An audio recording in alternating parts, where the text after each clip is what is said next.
At 02:23 hours, 3 Ukrainian FP-1 drones crossed into Russian-monitored waters at 180 kilometers per hour, heading for a Russian ship that had been strangling Ukraine's naval drone operations.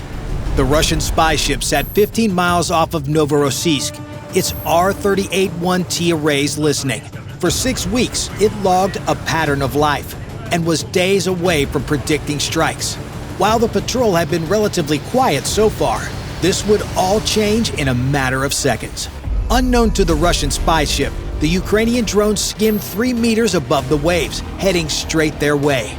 Their plywood construction gave them a radar cross-section smaller than a seagull, essentially invisible to systems designed to track aluminum aircraft. 20 minutes after launch, a Russian Forpost-R reconnaissance drone appeared on the horizon, patrolling in its standard racetrack pattern 30 kilometers off the Ukrainian coast. The Forpost Canadian-made MX-15DI camera could spot a basketball at 5 kilometers away. Its thermal mode detected temperature differences of just 2 degrees Celsius.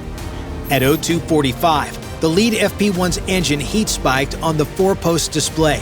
3 small contacts, low altitude, heading east at 180 kilometers per hour. The Russian operators zoomed in, trying to classify the targets. The pre-programmed evasion kicked in immediately. The drones dropped to 2 meters above the water, disappearing into what radar operators call ground clutter, the chaotic returns from waves that mask low-flying objects. But here's why wood matters. Within minutes, the plywood frames had cooled to match the sea temperature. To the Forpost thermal camera, they'd vanished. The operator logged the contact as possible birds and continued his patrol, not knowing he'd just let through the vanguard of an attack. Behind the drones, the reason for their rushed launch became clear.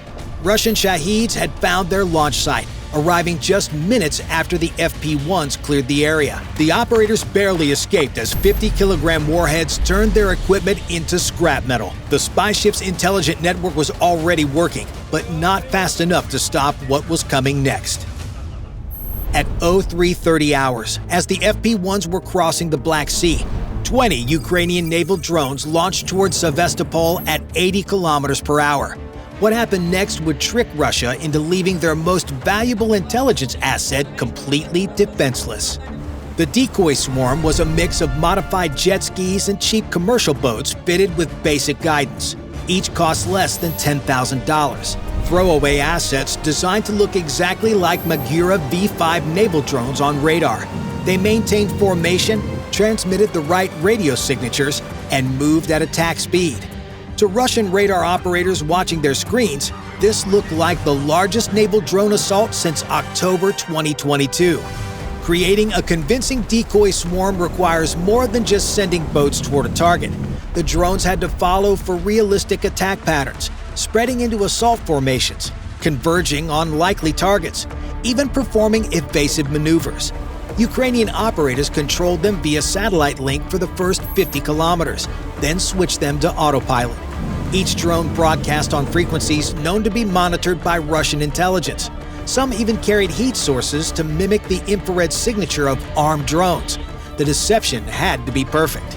The Russian admiral had 6 Ka-27PL helicopters at Novorossiysk, 4 at Sevastopol. These helicopters were the Black Sea's fleet primary defense against naval drones. Ships are too slow to chase them. Fighter jets can't hover to search. But helicopters can cover 100 square kilometers in 20 minutes, drop RGB-16 depth charges that neutralize everything within 50 meters, and use their dipping sonar to hunt underwater drones. Without them, Novorossiysk sea approaches were defenseless. Russian doctrine demanded responding to the visible threat first. All 6 Novorossiysk helicopters launched west at 270 kilometers per hour. The distinctive whoomp-whoomp of their rotors faded as they raced toward the decoys. Every minute they flew west was another minute the real drones flew east unopposed. By the time they realized the deception, they'd be 360 kilometers out of position. The spy ship 15 miles off of Novorossiysk now had no air cover, no quick reaction force, no way to vector helicopters to investigate contacts. For the next 2 hours, any drone that got past the patrol boats would have a clear shot. The three FP-1s adjusted course 15 degrees north. This wasn't random. It exploited something the Ukrainians had discovered through months of observation. The Russians had two Podlet K-1 radar stations covering this sector. Each radar rotated at exactly 10 revolutions per minute. Picture two searchlights spinning in circles. For 4 seconds every minute, they're both pointing away from the same dark corner. That corner was a 2-kilometer corridor the drones had to hit precisely. But the Russians had adapted. Random desynchronization eliminated predictable blind spots. The corridor was shrinking. The first drone entered at 0447, 4 seconds invisible, 2 seconds visible as one radar swept past, then invisible again. The radar operator saw a brief contact, something small, moving fast. The second drone followed 30 seconds behind, still on course, still invisible, with full fuel tanks. But the third had developed a problem. A microscopic flaw in its autopilot gyroscope caused it to drift right, 200 meters off course and growing. At 0448, Russian operators received their orders: randomized rotation patterns. The third drone corrected hard north, burning precious fuel. It entered the collapsing corridor at 0449. Both radars painted it clearly. Contact, bearing 270, speed 180, altitude 50 meters, the operator reported. 20 confirmed targets at Sevastopol versus 1 questionable blip. The operator marked it probable bird and returned to tracking the decoy attack. The third drone had made it through, but that maneuver burned 12 minutes of fuel. It would reach the target area with less than 60 seconds remaining. Meanwhile, the Russian spy ship maintained station 15 miles off of Novorossiysk despite the decoy attack. Its mission took priority. But the ship wasn't alone. 2 Project 03160 patrol boats maintained a protective screen, circling at 5-kilometer radius around it. Standard doctrine since losing the Moskva. The spy ship's radar could see threats the patrol boats couldn't, vectoring them like a quarterback calling plays. At 0500, the decoy fleet performed its final act. As the Russian helicopters closed to engagement range, the 20 drones scattered in different directions. Some beached themselves on empty coastline. Others circled in place until their fuel ran out. A few simply stopped moving. None attempted to reach actual targets. Their job was already done. The helicopters spent another hour hunting stragglers, burning fuel, wasting ammunition on drones that cost less than a single depth charge. By the time they headed home, they were 180 kilometers from Novorossiysk and half their fuel was gone. The real attack was still coming, but visibility continued dropping as morning fog thickened. At 0600 hours, the lead FP-1 was now 240 kilometers from the target when its GPS position began sliding east. The drone wasn't turning. Reality was being rewritten. The Russians had activated their R-330ZH Zhitel system from Crimea. This wasn't crude jamming. The Zhitel whispered lies, broadcasting fake GPS signals at 100 watts versus real satellites at 0.00001 watts. The Russians had perfected this trick and started walking drones toward the ground. Now they're walking the FP-1 toward a Panzer battery. But here's the thing, Ukrainian operators had learned too. Every 50 kilometers, oil platforms dotted the Black Sea. The FP-1's primitive cameras could spot these from 5 kilometers away, resetting position based on preloaded coordinates. No amount of spoofing can beat the old reliable Mark I Mod 1 eyeball. The second drone, however, never made it to the next platform. At 0615, its GPS receiver died, not from jamming, but from a junky Chinese capacitor that couldn't handle temperature cycling. Without GPS, it switched to inertial navigation. But INS over water accumulates 10 meters of error per minute. 8 kilometers off course meant it was heading for empty ocean, not the target area.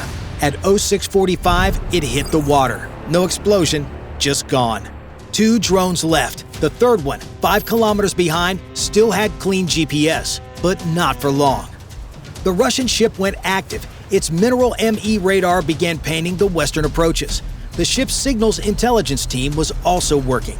Every electronic device creates harmonics, ghost frequencies when circuits resonate. This is what they would exploit. At 0723, they found one. bearing 285, 180 kilometers per hour, 15 kilometers out.